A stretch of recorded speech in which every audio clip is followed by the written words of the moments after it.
Yeah. Huh? Yeah. Uh, I left you at part one. This is part two. Perhaps I might have to continue to part three, but let's see how it goes. I left you at a point where my father was in Pachkuni and was suffering from TB. Well, a miracle did happen. Almost 2.5 years after he had left for the sanatorium in Panchkani, the doctors came to the conclusion that my dad was suffering from pleurisy and not TB. This was a major relief, and he was allowed to join his family, and he got back to my mother and sisters in Pune.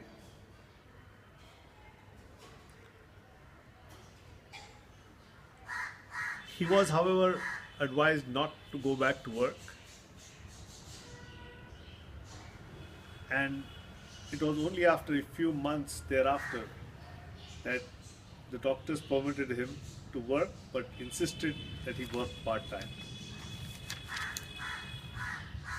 Tata had always been in touch with S.L. Kirloskar. He was his first boss, and there was a mutual liking and admiration for one another.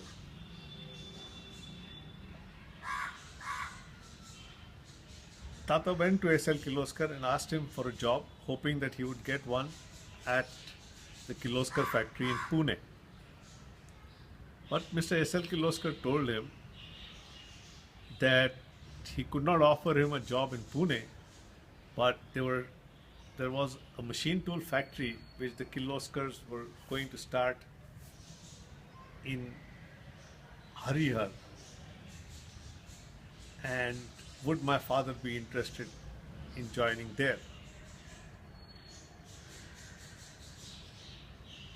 Now, the reason why the Kirloskars were starting the factory in Harihar was that the Maharaja of Mysore had offered free land to the Kirloskars in case they decided to start a factory in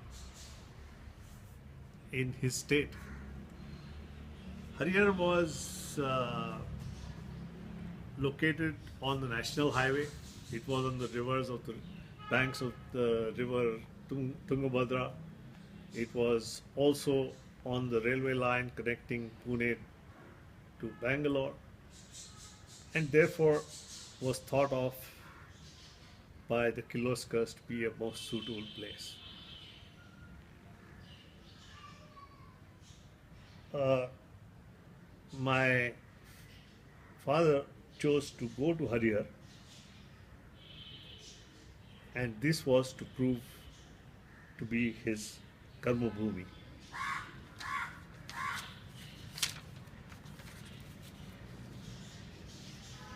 During his long sojourn in Panchjani, Tata had thought of a lot of things. He became a great believer in the Gita, which he continued to read every day till he died. But besides this, he was also thinking of his dream of setting up a factory. So when he moved to Harihar,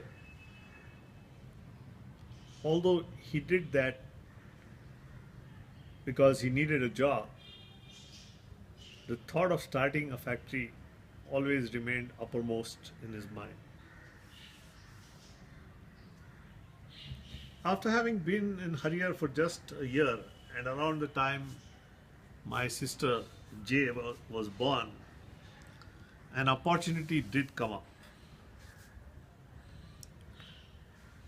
The Kirloskars had set up a foundry in Harihar and were supplying castings from Harrier to their Pune factory. The castings were engine cylinder blocks, and these blocks would be sent all the way to Pune. The castings would often get rejected, and the Kirloskars were losing a lot of time in terms of deliveries and also a lot of money in transportation. My father thought that this was a great opportunity. He looked up the areas where the problems were occurring, and he knew that some testing would have to be done. Some pre-machining would have to be done. He decided on what pre-machining was to be done, and then devised a setup on an ordinary lathe to do the pre-machining. He then suggested to the Kirloskars that he could set up a small factory with one lathe to do this pre-machining and do the testing, so that there would be no defects in the products which were sent to Pune. This would save the Kirloskars both time and costs. The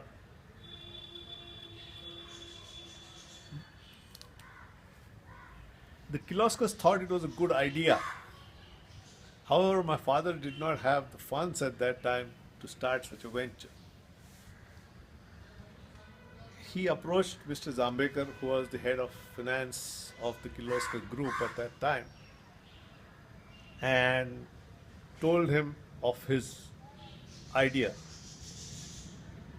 Mr. Zambekar told him that if he would repay 30% of all his bills towards repayment of a machine, the Kirloskars, who themselves were producing lathes at that time, would be happy to sell him one. My father jumped at the opportunity and immediately confirmed. He, of course, had to go back and face I, whom he had not told about all this.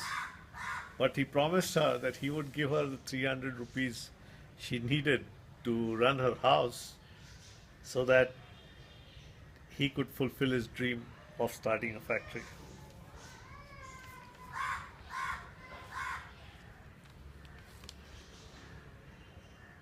The factory was started at the back of the house where they were staying, in a little cow shed, and started operations. Tata was also fortunate that another contract came along from the Mysore Electricity Board, where they wanted some small drilling and tapping to be done on some castings, mainly electrical boxes and their covers, which they were getting from the Kirloskar foundry. Tata bought a drilling machine, and the operations went into full gear. Very soon, the one lathe was increased to 3, and the one drilling machine increased to 2. At the time, he was making money hand over fist, and his venture was off.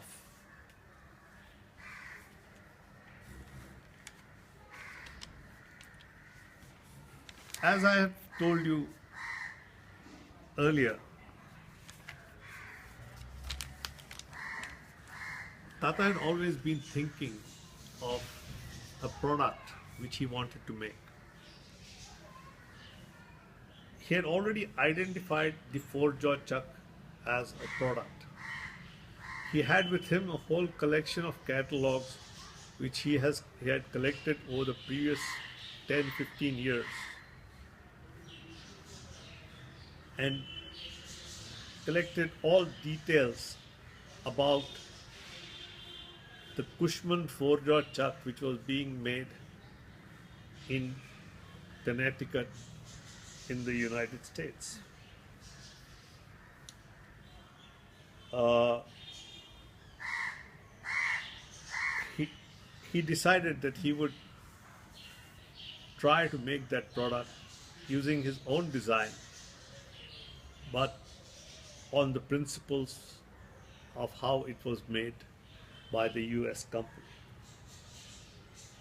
It is interesting that later on, both Suchitra and me had occasion to visit this factory in Connecticut many years later when it was closing down its operations.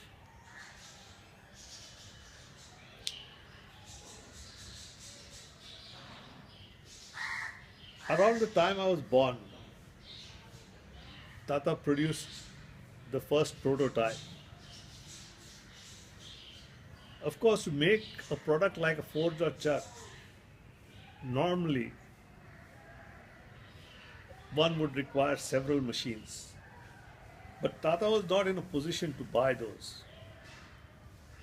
He used his engineering skill and his ingenuity instead.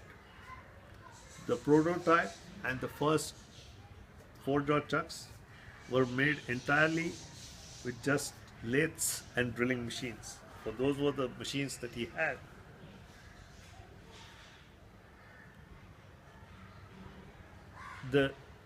He then worked hard towards establishing them as a product, convincing both the Kirloskars and HMT that his products were good and they could buy them as original equipment. It was a long struggle. However, he kept at it, and the other operations of the factory helped him do that. Family pressures also started playing up. There was no good school in Harihar, and my sisters needed to go to a good school.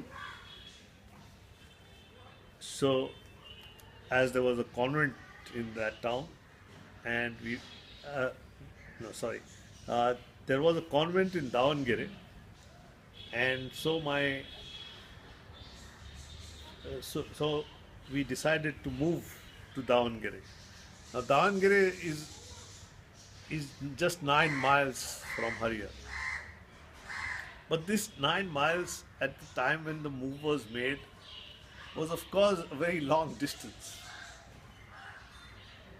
Telephones were not in vogue and certainly not efficiently operational.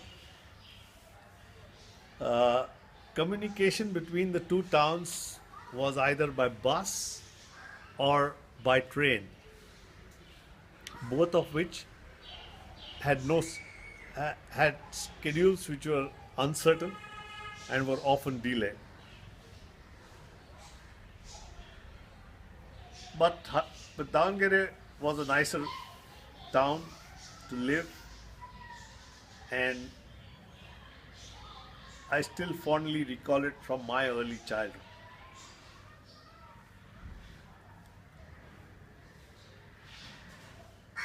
The pressures, however, would not stop on the family front. And as I grew up and needed to join school, and the convent in Davangere was only for girls,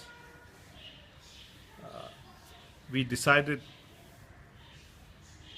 or rather my mother insisted, that we moved to Pune for my education.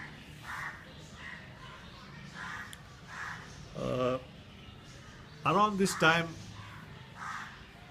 my dad's eldest brother, Dada Kaka, had already started building a house in Pune and was to settle down there after his retirement.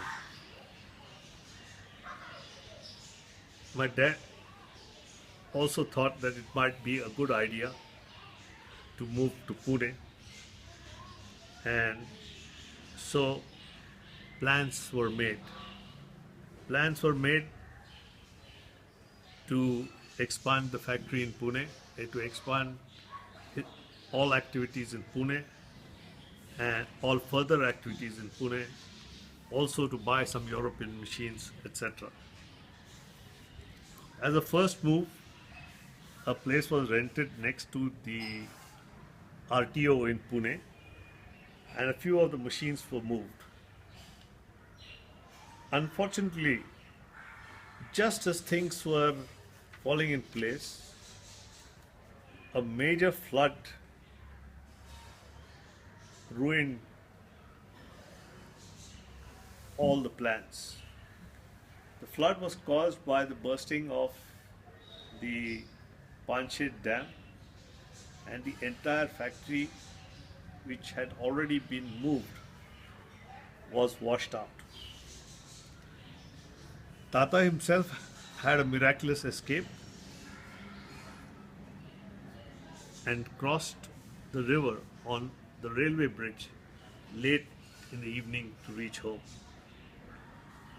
This was, of course, a major setback, but as had now become a habit with him, Tata decided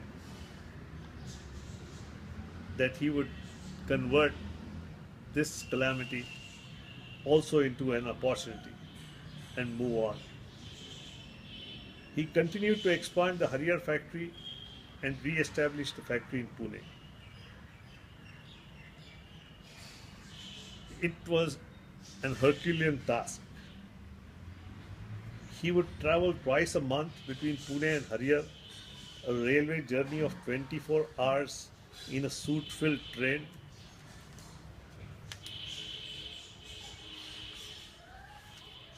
However,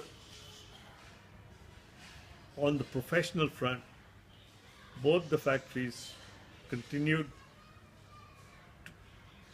to do well, and in addition to the 4-jaw chucks, the 3-jaw chuck was also made. He moved into manufacture of dead centers and live centers, and in the Pune factory started making some vices, etc.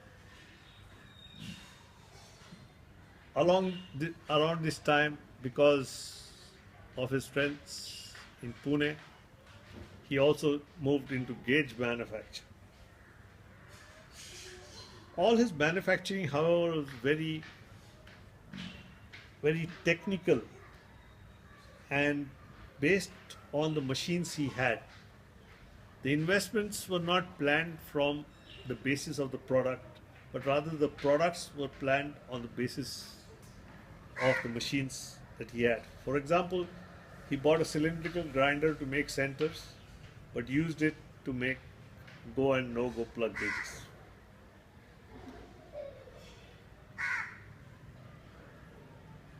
By the time I was around 12 years old, he had his eyes on making a hydraulic copy turning attachment, an automation product,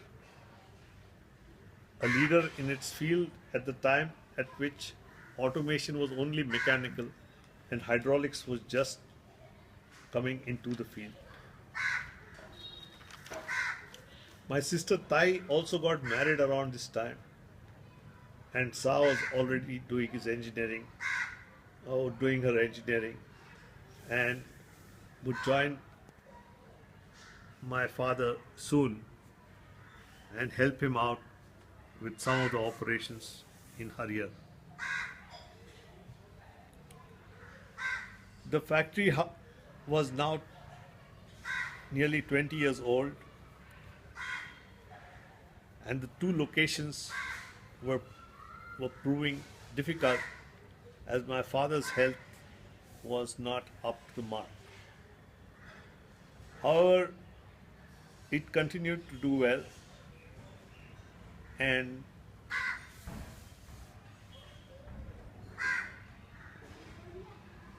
things would have gone on in a similar vein had it not been that some of his best employees decided to leave and start their own manufacturing companies. And this led to some pressures building up on my dad. At this time, the products of the company were well established. Sonalkar Products was, so to say, a household name in the area of machine tool accessories, and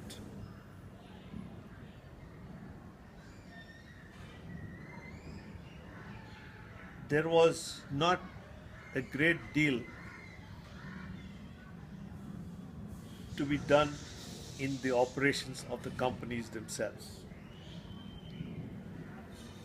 However, dark clouds again started accumulating with union trouble brewing. The, there were some textile mills around the city of Davangere. These mills closed down because of problems with the unions, and the unions which were so far restricted to the textile mills moved to Harihar. These unions were very aggressive and also violent. This meant that my father had to spend more and more time in Harihar. He had a stomach ulcer which kept getting worse.